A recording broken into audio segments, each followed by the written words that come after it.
अस्सलाम वालेकुम। आज हम बात कर रहे हैं chemistry class 12th FSc second year में, जो हमारी ओल्ड बुक है। अभी तक तो वही चल रही है, लेकिन इसका ये लास्ट ईयर है। इसके बाद ये बुक चेंज हो जाएगी। तो उसका हमारे पास सबसे पहले हम देखते हैं कि क्योंकि हमारी सेकेंड ईयर अभी स्टार्ट हुई है, तो उसके लिहाज से मैं भी साथ साथ रेगुलर लेक्चर अपलोड करता हूँ। तो उसके लिहाज से हम सबसे पहले देखते हैं कि जो सेकेंड ईयर की बुक है उसमें टोटल कितने चैप्टर्स हैं और उनकी वेटेज एग्जाम के पीओई से कितनी है। तो अगर हम देखते हैं ओवरऑल, तो हमारे पास टोटल चैप्टर्स जो हैं इस बुक के अंदर, जो ओल्ड बुक हमारे पास है, पीटीबी वाली की बात कर रहा हूँ मैं, टोटल चैप्टर्स हैं इस बुक के अंदर 16। इन्हीं 16 चैप्टर्स में से हमारा पेपर बनना है ऑब्वियसली। तो अगर हम बात करते हैं, इसमें जो चैप्टर नंबर है 1 till 6, ये हमारे पास हैं जी केमिस्ट्री की ब्रांच इनऑर्गेनिक में से।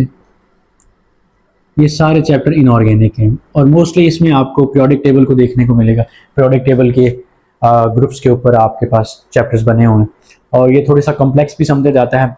इसके अंदर रिएक्शन जो है एज इट इज़ लंबे चौड़े रिएक्शन दिए हुए हैं, थोड़ा सा याद करना मुश्किल होता है। लेकिन इसकी जो वेटेज है पेपर के लिहाज से वो ऑर्गेनिक की निस्बत कम है। ऑलमोस्ट कहा जाए तो आप कह लें कि 25 to 30% डाटा जो है इसके अंदर से आता है। अगर इसके लॉन्ग अगर आप नहीं भी करते, ऑर्गेनिक के सिर्फ लॉन्ग अटैम्प्ट करते हैं, तो फिर भी पेपर हमारा अटैम्प्ट हो जाता है। दूसरा जो हमारे पास चैप्टर नंबर है जी 7 till 13, ये हमारा मेजर पार्ट है इस बुक का। ऐसे कहें कि जी ये पेपर की जो है ना एग्जाम पीओबी के लिहाज से बैकबोन है। और ये पार्ट है हमारे पास ऑर्गेनिक केमिस्ट्री का, प्योर ऑर्गेनिक केमिस्ट्री। और this one will be called as important और major part of second year book, क्योंकि ये पेपर के अंदर इसकी वेटेज काफ़ी ज़्यादा होती है। 55 to 60% पेपर हमारे पास इन चैप्टर्स के अंदर से आता है। तो अगर आप चाहते हैं, टोटल 5 लॉन्ग होते हैं ना हमारे, 5 में से हमें 3 करने होते हैं। तो अगर हम चॉइस के बगैर देखें तो सारे लॉन्ग हमारे इसके अंदर से कवर हो जाते हैं। जो पेयरिंग स्कीम आती है उसमें इसमें से हमारे पास 3 लॉन्ग आराम से कवर हो जाते हैं। तो मतलब हम ये लॉन्ग ना भी करें और आखिरी चैप्टर के ना भी करें, फिर भी जो है विदाउट चॉइस हम इसके अंदर से 3 लॉन्ग अपने अटैम्प्ट कर सकते हैं।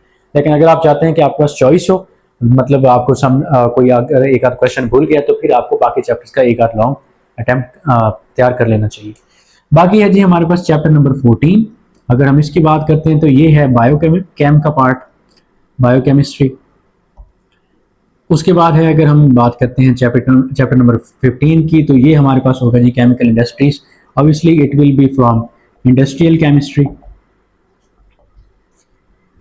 और last but not least that is chapter number 16। इसकी अगर हम बात करते हैं तो ये है जी हमारे पास इन्वायरमेंटल केमिस्ट्री का पार्ट। तो ये एक शॉर्ट सा ब्रीफ सा ओवरव्यू है कि हमारे पास टोटल 16 चैप्टर्स हैं और पेपर की वेटेज के लिहाज से हमने कहा कि ये वाला जो हमारा पार्ट है ना, ये मेन रोल हमारा प्ले कर रहा है पेपर के अंदर। इसके अलावा अगर हम बोर्ड के एग्जाम को भी छोड़ दें तो इंट्रेंस टेस्ट में भी इसका सिलेबस ज़्यादा होता है। तो इसी वजह से ये वो पार्ट है जो आपको अच्छे से करना चाहिए। इस बुक के अंदर से अगर आप ये कर लेते हैं तो 85 की तरफ जो आपकी दौड़ है वो काफ़ी आगे तक चली जाएगी। और फिर बाकी जो है, आप अगर चाहते हैं कि सिर्फ इसके 3 लॉन्ग अटैम्प्ट कर लें और बाकी में से सिर्फ शॉर्ट कर लें, तो ये भी पॉसिबल है। लेकिन फिर आपके पास चॉइस नहीं होगी। चॉइस अगर रखनी है, मतलब आपके पास एक ऑप्शन हो कि आपको एक सवाल समटाइम ऑर्गेनिक में नहीं आया, तो वैसे तो सीधे सीधे लॉन्ग क्वेश्चन इसके आते हैं ऑर्गेनिक केमिस्ट्री के, जैसे मैं पढ़ाऊंगा साथ साथ मेंशन करता जाऊंगा। तो अगर आप चाहते हैं कि एक का ऑप्शन हो, तो फिर आप इन ऑर्गेनिक के पहले 2 चैप्टर में से भी लॉन्ग आता है, फर्स्ट और सेकंड में से इजी से लॉन्ग होते हैं, वो भी मेंशन कर दूंगा। तो आप उनमें से भी कोई एक लॉन्ग तैयार कर सकते हो। बाकियों में से आपने शॉर्ट और एमसीक्यू के तौर पे तैयार करना है। मैं ये नहीं कह रहा कि बाकी चैप्टर्स को आपने छोड़ देना है, किसी भी चैप्टर को आपने बगैर रीडिंग नहीं छोड़ना, क्योंकि एमसीक्यू कहीं से भी आ सकती है। कोई एक आध एमसीक्यू अगर वहां से आगे जो आपने छोड़ा है, आपका एक नंबर कट जाएगा और मेरिट के लिहाज से एक नंबर बहुत कीमती होता है।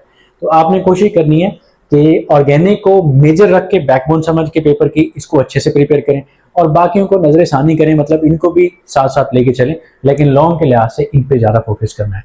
That is the brief introduction to second year book chemistry.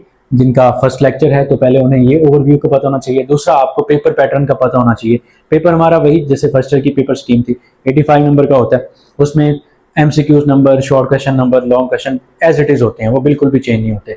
और बोनस टिप के तौर पे ये होता है कि आपको 30 मार्क्स का जो प्रैक्टिकल है वो भी सेकेंड ईयर के साथ ऐड कर दिया जाता है। तो 85 मार्क्स आपके ये वाले सेकेंड ईयर में बनेंगे, 85 फर्स्ट ईयर वाले, और 30 मार्क्स आपके बन जाएंगे जी प्रैक्टिकल वाले। तो अब हम यहाँ से, क्योंकि ये बैकबोन है, chapter number 7 till 13 organic chemistry है, तो हम चैप्टर नंबर 7 को, जिसका टाइटल है जी फंडामेंटल्स ऑफ ऑर्गेनिक केमिस्ट्री, इसको आज स्टार्ट करने लगे हैं। तो चलिए जी स्टार्ट करते हैं अगली वीडियो के अंदर।